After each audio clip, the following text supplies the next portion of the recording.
Hey kids, welcome to CrossWay's KidVenture Kids Online. I'm Lauren and this is Maya. Hi everybody! In case you're new at KidVenture Kids Online, I should let you know that KidVenture Kids is a great place for kids to learn about God, faith, and even life apps. What are life apps? Life apps are just our way of talking about what God can work out inside of you to change the world around you. Things like love, respect, and forgiveness. And don't forget that we do that with a lot of faith-fueled fun to help you grow your faith in Jesus Christ. And don't forget putting your faith into action KidStyle. Hey, you can even stand up, sing, and dance with the worship music. And now it's time to get started. Let's start with a drum roll on your knees, everybody. 3, 2, 1.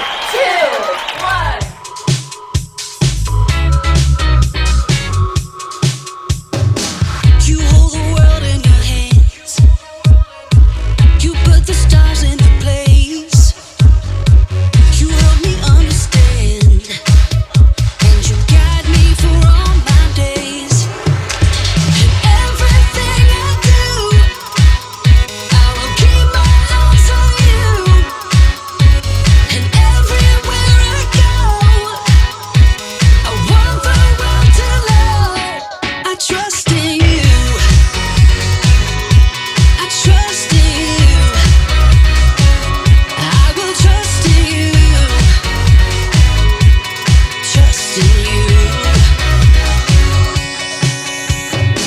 You have my life in your hands. Your wisdom is what I seek. You teach me to understand. You're the strength that gives me peace. And everything I do, I will keep my eyes on you. And everywhere I go, I want the world to know I trust in you. I trust in you. I will trust in you. Trust in you.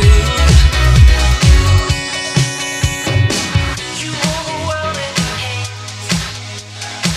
You put the stars into place. You help me understand, and you guide me for all my days. And everything I do, I will keep my eyes on you. And everywhere I go, I want the world to know I trust in you. I trust in you. I will trust in you. Trust in you.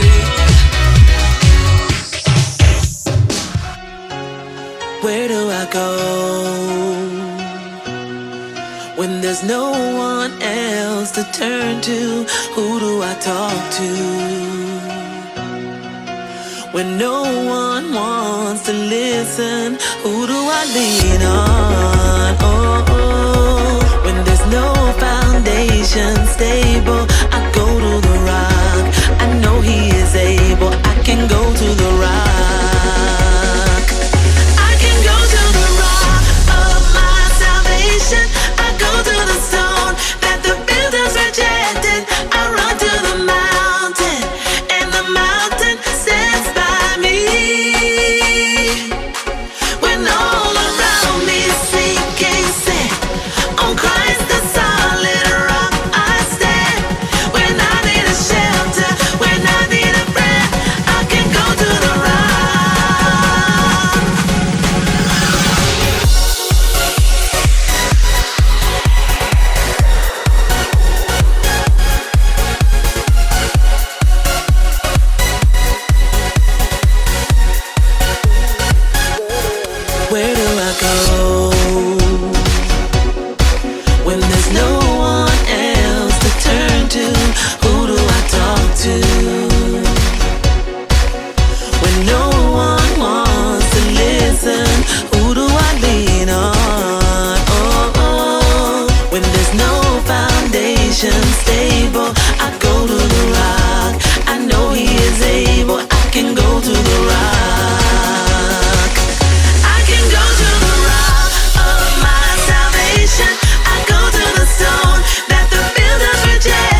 won't be afraid, 'cause you light the dark, you fill my heart with courage.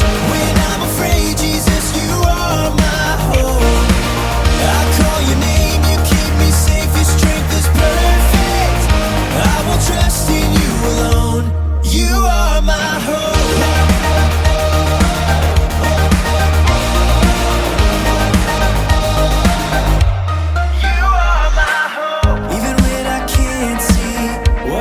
In front of me, I know you're with me. I won't be afraid, no. Even in my weakness, your strength is endless, and I believe it. I won't be afraid, 'cause you light the dark, you fill my heart with courage. When I'm afraid, Jesus, you are my hope. I call your name, you keep me safe, your strength is perfect. I will trust in you alone. You are my hope.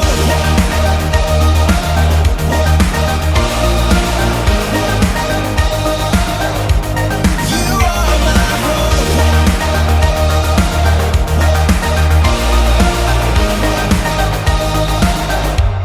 You are my hope. I will not fear. I know you're with me. You're always with me. I will not fear. I know you're with me. You're always with me. You light the dark, you fill my heart with courage. When I'm afraid, Jesus, you are my hope.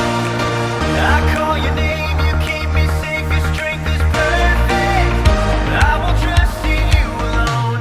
You are my hope. You light the dark, you fill my heart with courage. When I'm afraid, Jesus, you are my hope.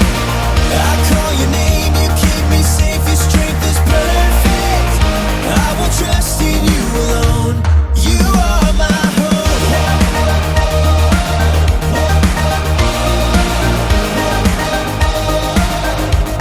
You are my hope.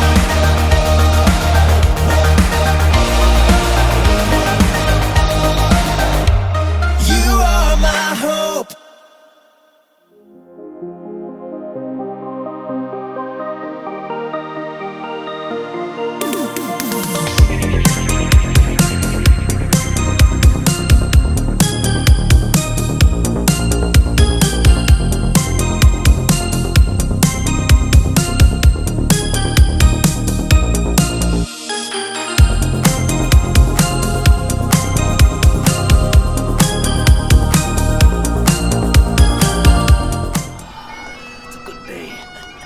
Hey there, I'm MC Haggis.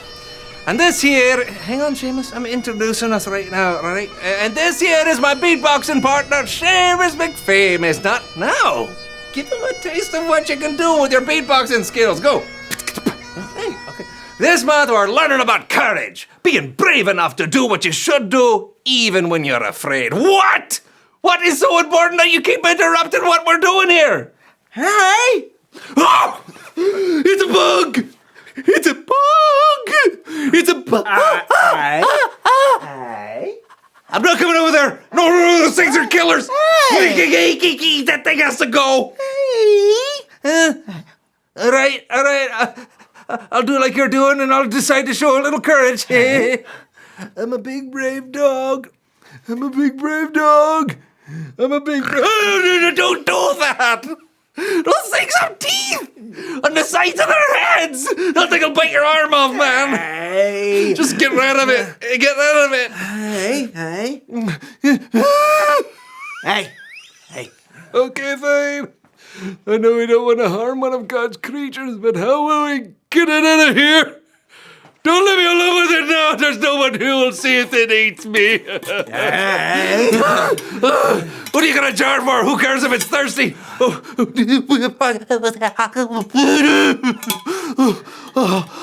Okay, just throw it out the door, please. Hey. Okay. Well, I think this is a perfect time to rap about courage. Hey, kick it.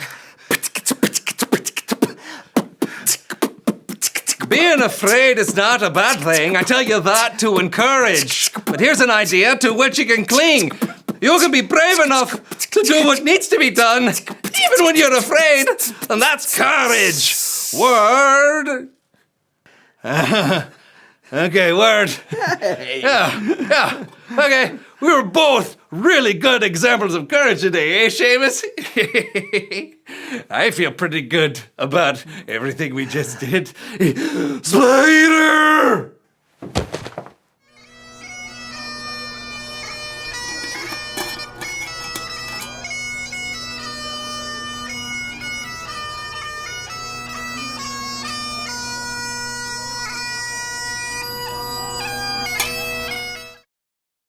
Hey, what's the big idea?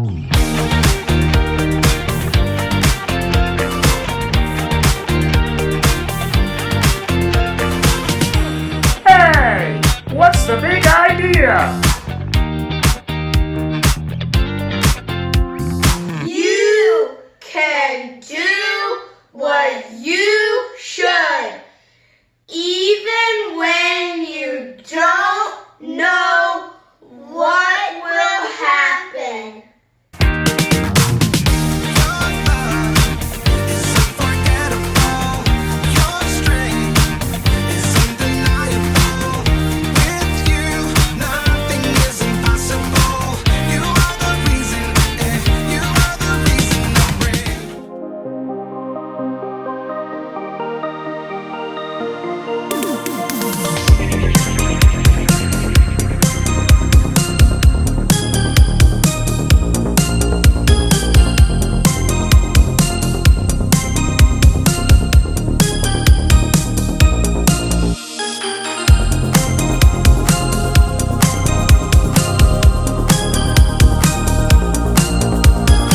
Welcome to Story Lab. This week, we're talking about courage, while we take a look at the story of a girl who stood up for an entire nation.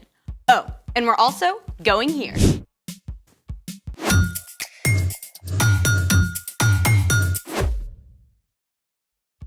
Hey, I'm Skylar. And I'm Sebastian. We're talking about courage. That's being brave enough to do what you should do, even when you're afraid. We all have to be brave sometimes, but some people have to be brave every day for their job. People like bomb diffusers who have to take apart a bomb so it can't explode. Or think of those ginormous skyscrapers full of tall glass windows. Someone has to clean all those windows hundreds of feet up. Or pilots who test super fast new aircrafts to make sure they're safe. These men and women prepare themselves to do hard things over and over. God must give them like an extra dose of courage for breakfast every day. Can I get a sausage, egg, biscuit, and a mocha latte with 2 pumps of courage, please? I don't think it works that way. We should ask someone. We're about to. Our guest today has faced some of the scariest situations you can imagine. Brain surgery, algebra 3, calculus. How about a burning building? Wait, we get to talk to a real firefighter? Absolutely. His name is Trey, and he spent 10 years working as a firefighter. And I'm gonna zip it so we can get to the real deal. Hey everyone! Hi, Trey. We're so excited to talk with you. Yeah, I'm like trying not to fanboy right now. Same. So, did you always want to be a firefighter? Actually, no. I had just finished school and a family friend had invited me to come check it out. And so I thought, well, while I'm trying to figure out what I'm gonna do with my life, I might as well give it a shot. So this is actually me right here. So, you thought you would just do this for a little while? Yeah, I thought I'd do it until I figured out what I really wanted to do in life, and then I really loved it. I loved that it gave me purpose, and I learned that I could do hard things. What was your job like? Well, basically, you train to respond to a lot of different emergencies. I mean, obviously there were fires, but we responded to medical calls, we responded to cats inside trees, really a lot of different things that we would have to respond to at any given time. Were you scared the first time you got called to a fire? Yeah. Anybody who would tell you they're not is probably lying to you, but we don't do anything in the fire department without learning how to control your emotions first. Wait, so you trained to be brave? Yeah, I mean, you could say that. I mean, we did lots of physical training to make sure we stayed strong, but we also did lots of drills. I mean, drills on top of drills on top of drills to make sure that we were ready for anything we might face. Okay, so you get a call. What happens? Well, you really only get a little bit of information to start. So what do? So you jump on the truck and you start on your way, and you're constantly getting more information as you go. And then when you get on scene, you're constantly getting more information and you're seeing what's happening in front of you. You really have to learn how to be flexible because things are constantly changing. As a matter of fact, a lot of people don't know this. Fire doubles in size every 30 seconds. Wait, say that again? Fire doubles in size every 30 seconds. That's wild. So you're there now. What do? Well, you're really just constantly assessing. I mean, you're taking in information as it's changing. Remember, you gotta stay flexible. So you're looking for hydrants. You're wondering if this is gonna be protecting just the structure or if this is gonna be a rescue situation where we might have to rush in and go take care of somebody whose life might be in danger. You really do have to stay on your toes constantly. What are some things that help you get ready for all that? Well, one tool is learning how to calm yourself down. Like, you can just do that? Absolutely. I learned how to keep myself calm by controlling my breathing so that you can keep yourself focused and keep your mind clear. Even in a burning building? Especially inside a burning building. What's the scariest situation you faced on the job? Wow, that's a great question. I had lots of scary moments, but I think one that comes to mind is my crew and I arrived on the scene to a smaller house that had a lot of heavy fire and smoke showing from the right side of the house. And so in order to put out a fire, you have to get to the seat of the fire, which is where the fire originated. And when we went inside, we went up the stairs. There was one crew ahead of us, and we had a really hard time getting to the seat of the fire because it continued to be hotter and hotter and hotter. I mean, it was one of the hottest fires I've ever been in my life. But one of the things you want to avoid in a fire situation is if you take too long, because remember, fire doubles in size every 30 seconds. If you take too long, everything can ignite in the room at one time, and that's called a flashover. And that's not a situation that you or I or anybody would ever want to be in. So I remember in that moment, the longer it was taking us to get to the seat of the fire, and as it's getting hotter and hotter, I started looking around for an exit. It's one of the things that they teach you is always have a way out. And so because how scared I was, I could turn over the corner and see the light coming through the front windows. I mean, there's heavy smoke. It's not like it's in the movies. You really can't see anything in front of your face. You just have to look for light. And I knew if I needed to, if we had a flashover situation, I could dive out the window to safety and always have a way to get out. Wow, Trey, that is incredible. Thank you, Trey. It's been amazing. Absolutely. Thank you guys for having me. Wow, Trey had to dive into some pretty scary situations. Speaking of scary things, wait until you hear. The Bible. It's 66 books of history, stories, letters, and poetry that fit together to form God's one big story. The epic adventure of how He created us and loves us so much that He made a way to rescue us. As we travel through the Bible, from Genesis to Revelation, we discover people who met God and found their lives changed forever. Now, for an amazing story. We're in book 17 of the Old Testament, Esther. God made a plan to bless the whole world through Abraham's family, the Israelites. But over and over, God's people would run to God and then pull away, back and forth, just like a yo-yo. At last, God allowed the Israelites to be captured by foreign nations so they would understand they can only be happy close to God. Even in captivity, though, some of these men and women still loved and honored God, like a girl named Esther and her cousin Mordecai, which is where our epic story begins. Take it away! Years before, the Jewish people had been captured and taken from Jerusalem to Babylon. But then, Babylon was conquered and became part of the Persian Empire, with Susa as its capital. So, Esther grew up in a land that was not her own, and when her parents died, her cousin Mordecai raised her as his own daughter. Love the Lord your God with all your heart and with all your soul. Love Him with all your strength. Love the Lord your God with all your heart. One day, a new king named Xerxes came to power in Persia, and this guy was a character. He threw a crazy wild party and then fired his own queen for refusing to show up. Not the kind of guy you want running your country. Anyhow, when he finally calmed down, he realized he didn't have a queen anymore, so he decided to look for a new one. After a long search through the entire kingdom, Xerxes chose Esther. Cousin Mordecai, what do I do? Don't tell anyone you're from a Jewish family. We've already seen that Xerxes didn't bother to think much before making decisions, so he chose on a whim to promote an official named Haman to take charge of all the other nobles in the kingdom. Haman had a ginormous ego, and he loved making all the other officials outside the palace bow low to him.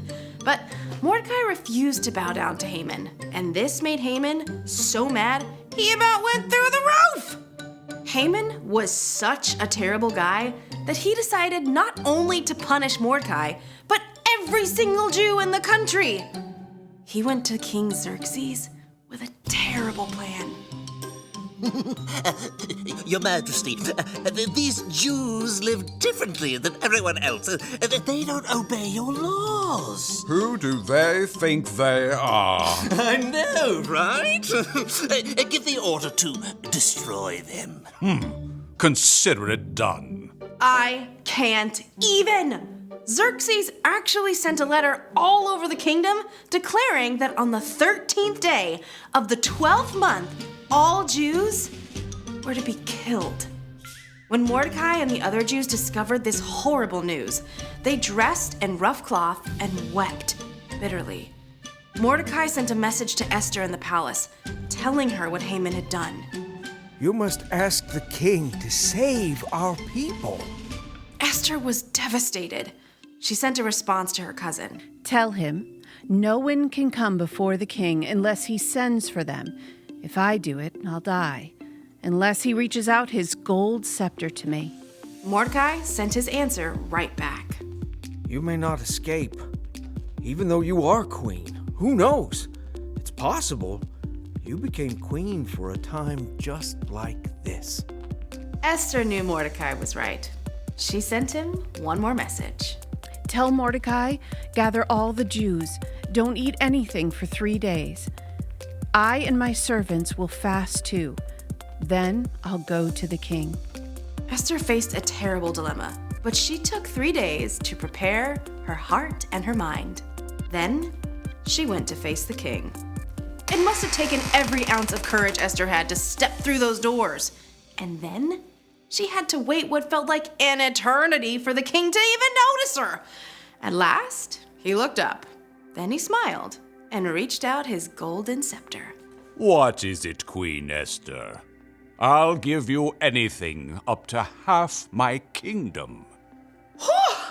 Esther must have been shaking with relief. But instead of making her request right away, she asked the king to attend a special banquet along with Haman. The king was flattered and curious. At the banquet, he told her once more, I'll give you anything up to half my kingdom. I'd like you and Haman to come to another feast tomorrow. Then I'll answer your question. What? The king was so intrigued, he agreed to come back again. The next night, he and Haman joined Esther at a second festive meal. What do you want me to do for you? I'll give you up to half my kingdom. Esther took a deep breath and put it all on the line. Your Majesty, let me live. Please spare my people. We have been sold to be destroyed. Who is the man who has dared to do such a thing? Haman is the one. Xerxes was so enraged that he had Haman killed. Then the king created a new order that would allow the Jews to be saved. We will celebrate this day with great joy. The end. Wow, King Xerxes was kind of a loose cannon. Exactly. There was no way to predict what he would do, but Esther leaned into God, and she took a big, courageous step, even though she had no idea what would happen. So, what's our part in the story? Well, there might be a mean kid at school, someone who's always shoving smaller kids around or making fun of people. Yeah, and everyone's afraid to stand up to them. You can ask God for courage to be the one to face the bully and tell them, stop it. That's not okay. It's also important to let a teacher know what's going on. That takes courage too. Exactly. Or maybe you're selling cookies for a fundraiser and you need to ask a neighbor you don't know to buy some. It might feel pretty scary to knock on their door. but you can ask God for courage for that too. It's true. God never asks us to face tough situations on our own. That's one of the reasons God gave us Jesus. When we believe that Jesus is God's Son and choose to follow him, we have the power of God's Holy Spirit living in us. We can be ready for anything that happens. And that is super awesome to remember. So true. All right, I'll see you guys next time. Bye, Erica. So here's the thing. You can do what you should, even when you don't know what will happen. You think I can be a firefighter like Trey? Absolutely. Now, where do we keep the hoses? Thanks for joining us in the Story Lab. See you next time. Turn on the water! Wait, what?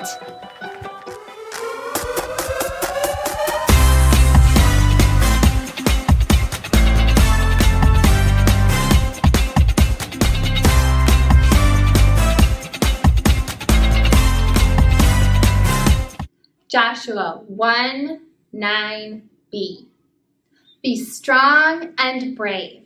Do not be afraid. Do not lose hope. I am the Lord your God. I will be with you everywhere you go.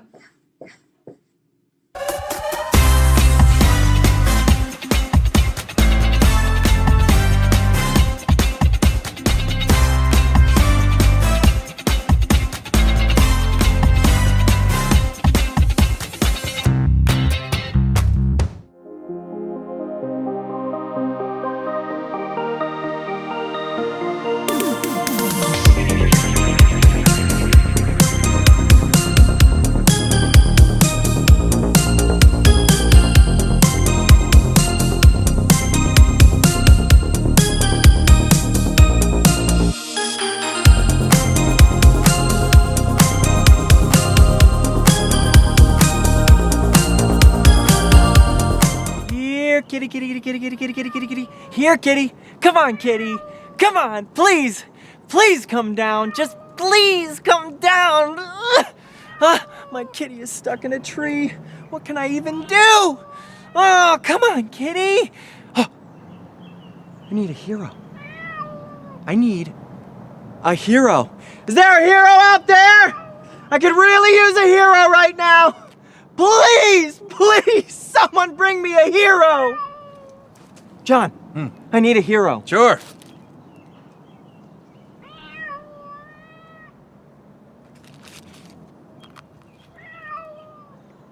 Thanks.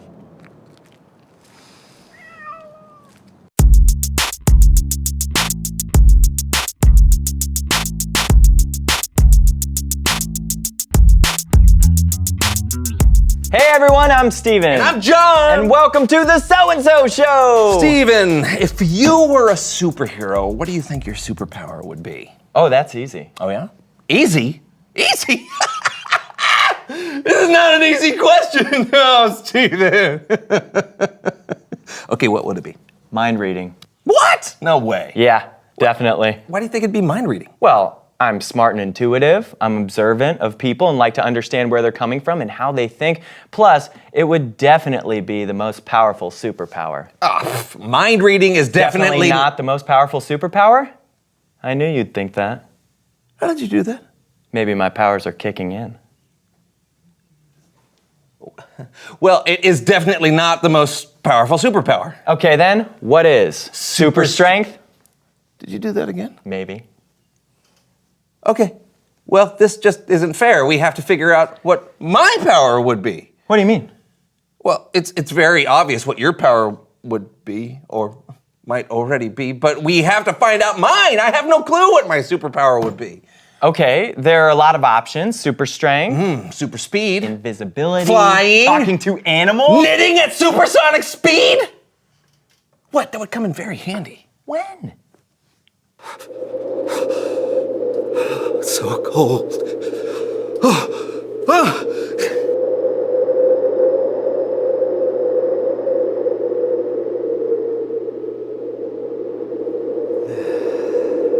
See? Yeah, well, the only way we can see what power you would have is to test them out. Oh, good idea. I like the way you think. I know.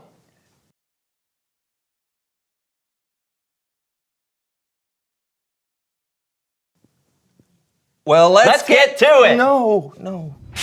Kids, don't try this at home.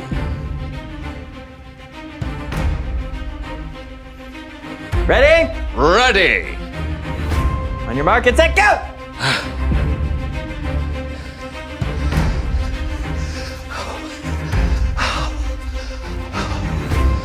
You didn't even... Well, it's not super speed. Ready. No.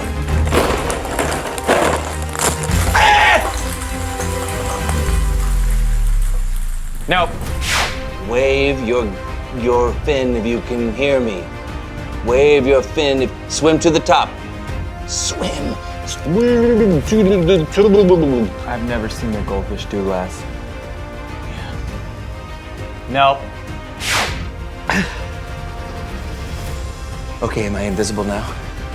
Nope. How about now? Nope.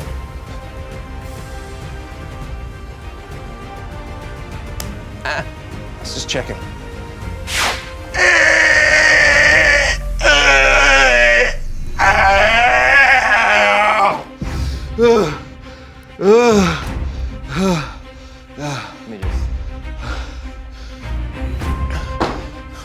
No! It's Bible story time with Kellen. No!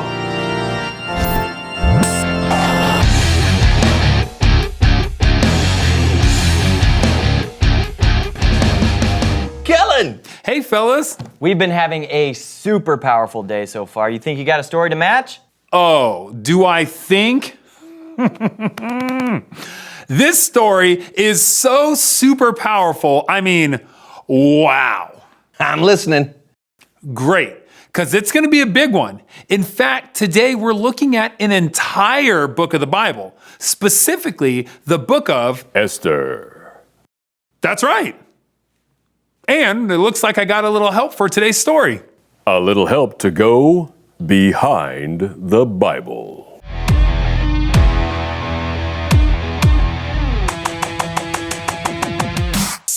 Esther was an orphan Jewish girl who was raised by her cousin Mordecai in the kingdom of Persia. You see, the Jewish people had been taken captive by the Babylonians, but later the Babylonians were defeated by the Persians. So that's who was in charge in Esther's day. And the king of Persia was King Xerxes. Yeah, I love being king. You know, it's just the best. I can do whatever I want, like throw amazing parties, which I have. Over here. Yeah, just to be clear, that's not the real King Xerxes. All those people lived a long time ago, way before cameras were invented. Kellen? Yes? You're interrupting the Bible story. Can we continue? Oh, sure, of course. Thanks. One party in particular was pretty significant. Life-changing, actually. My queen at the time, Vashti. She wouldn't come to my party when I commanded her, so I was like, you can't disrespect me. I'm the king. Took away her crown. After that, I needed to find a new queen. The king sent out a search for the most beautiful women in the kingdom, and Esther was picked as one of them. They went through a whole year of beauty treatments at the palace, and at the end of the year, the king chose Esther to be his queen. It was pretty wild. I mean, the queen of Persia? Upgrade. I mean, I couldn't believe it. I knew God was with me, but I didn't tell anybody there that I was Jewish. After some time, the king appointed a man named Haman to be in charge of all the nobles in his kingdom. That's right. And Haman was very proud of himself. Maybe a little too proud. He wanted everyone to fall on their knees when he walked by. But Esther's cousin Mordecai refused to bow. Haman was obsessed with himself. But I wouldn't bow because I know who my God is, the one true God. and I wasn't going to worship anyone else. But Haman really didn't like that. And when he found out I was Jewish, well, he decided he would take out his anger on all the Jews. Haman came up to me, and he was upset. He said, "King, there's a whole group of people who don't obey you. They live differently than everyone else." And I was like, "What? I cannot have that."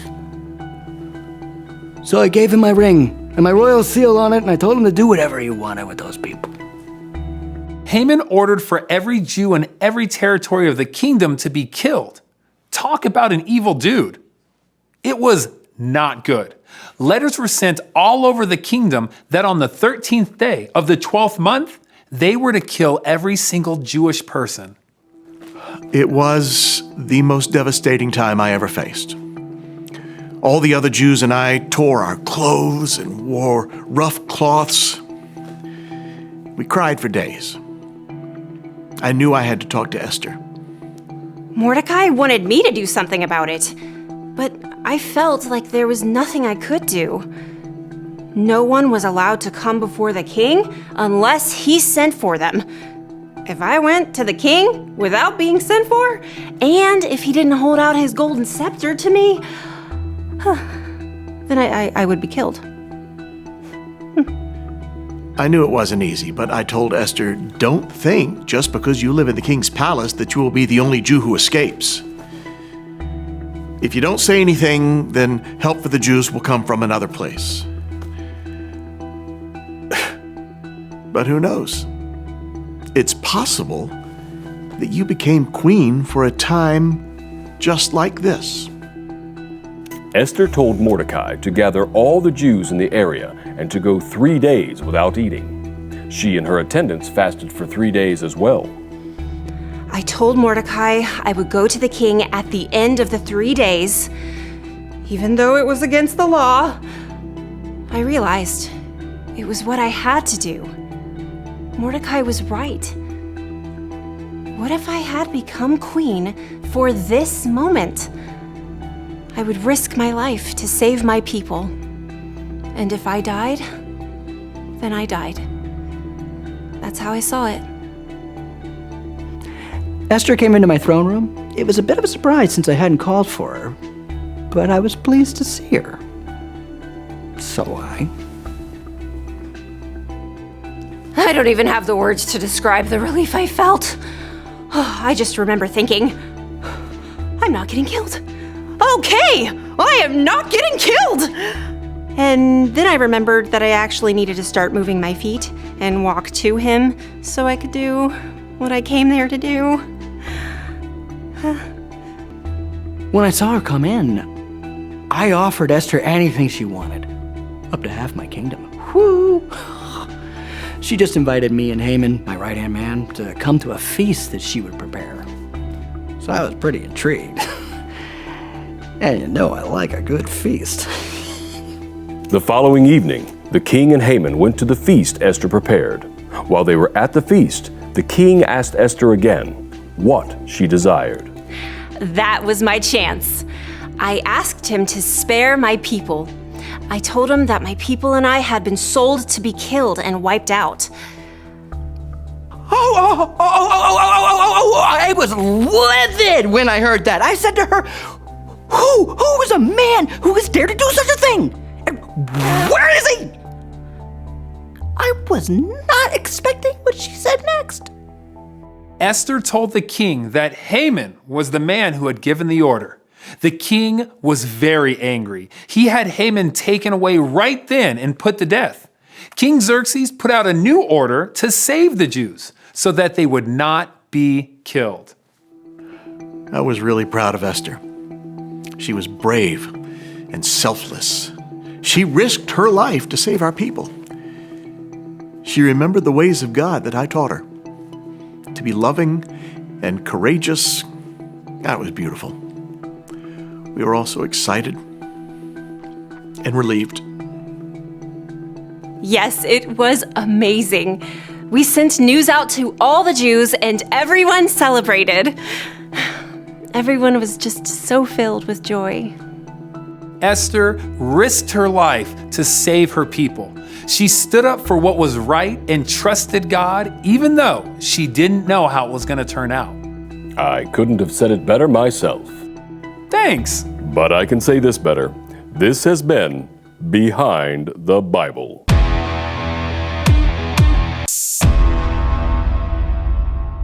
Whoa, Esther was so brave. Yeah.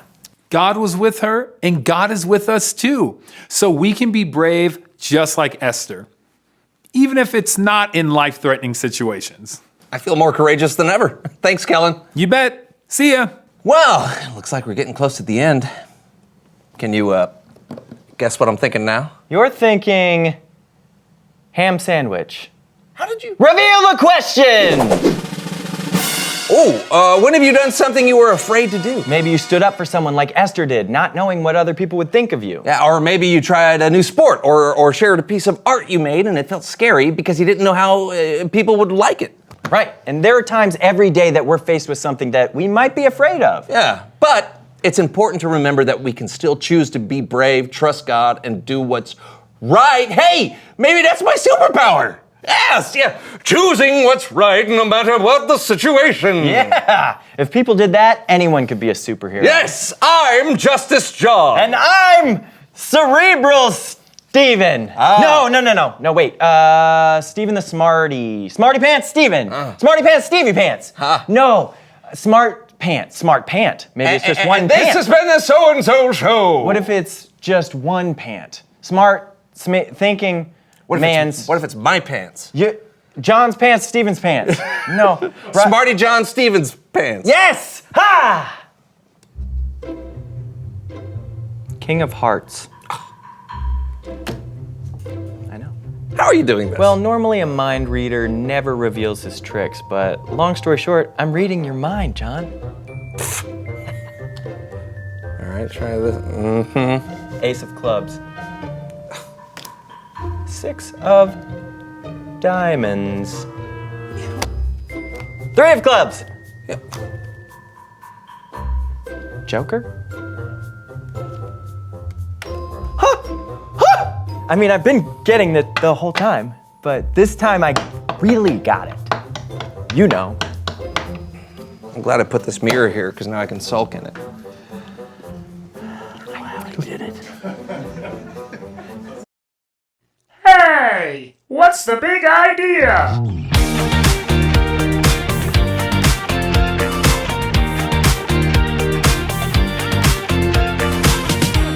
Hey, what's the big idea?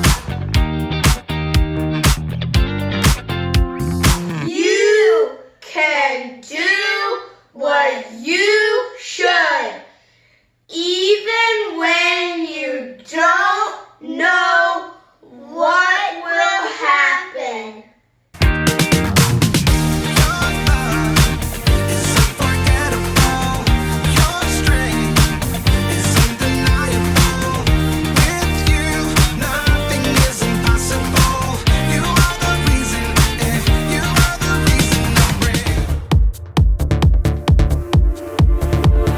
I'm blown away by your love for me. It goes on and never ends. I belong to you. I'm chosen by you. Forever, I'm your friend. You'll always be right here with me. I'm so thankful for your love. No matter what I do, I know this is true. You're by my side. You'll never leave. I wanna thank you, God, for showing me who I am. You're so good. You help me to understand. We are your sons and daughters. You're such an amazing father. Thank you, God, for coming to rescue me. You're so good, God. You're everything I need. Every minute of every day. I just wanna say thank you, God. I'm blown away by your love for me. It goes on and never ends. I belong to you. I'm chosen by you. Forever, I'm your friend. You'll always be right here with me. I'm so do. I know this is true. You're by my side, you'll never leave. I wanna thank you, God, for showing me who I am. You're so good, you help me to understand. We are your sons and daughters. You're such an amazing father. Thank you, God, for coming to rescue me. You're so good, God, you're everything I need. Every minute of every day, I just wanna say thank you, God. You sent your son to set us free. For your love and kindness, I will